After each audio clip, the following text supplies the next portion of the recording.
طيب وبتسألي البنات ليه؟ ما تسأليني انا يا ستي. هقولك بفكر في ايه وانا بشتري الشنطة اونلاين. اول حاجة بفكر فيها الخامة بتاعتها، الجلد بتاعها طبيعي ولا صناعي، لان هي لو جلد صناعي هيقشر بعد 3 سنين او سنتين بالكتير، ودي ملهاش علاقة بالماركة، هي ليها علاقة بالخامة نفسها. يعني حتى لو رحتي ماركة غالية جدا هتلاقي الجلد الصناعي على طول هيقشر منك، لكن الجلد الطبيعي حتى لو الماركة بتاعته مش معروفة الجلد الطبيعي هيفضل يعيش معاكي فترة اطول. انا بقول فترة اطول معنى كده من 10 ل 20 ل 30 سنة، انا مش بتكلم في سنتين 3.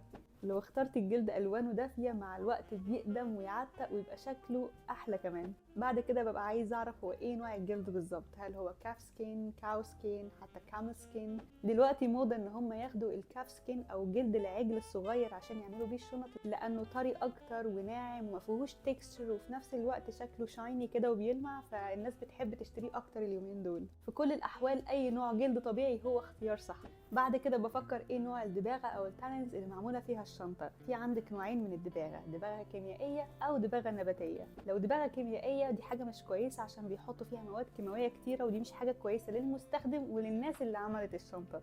فانا بفضل دايما اشتري الشنطه اللي معموله دباغه نباتيه. تعرفي منين لو هي معموله دباغه كيميائيه؟ بسيطه، ما بيبقوش كاتبين على الويب سايت لانها حاجه مش كويسه، لكن لو دباغه نباتيه هتلاقيهم كاتبينها في كل حته عشان بيفتخروا ان المنتج دوت معمول بطريقه صح.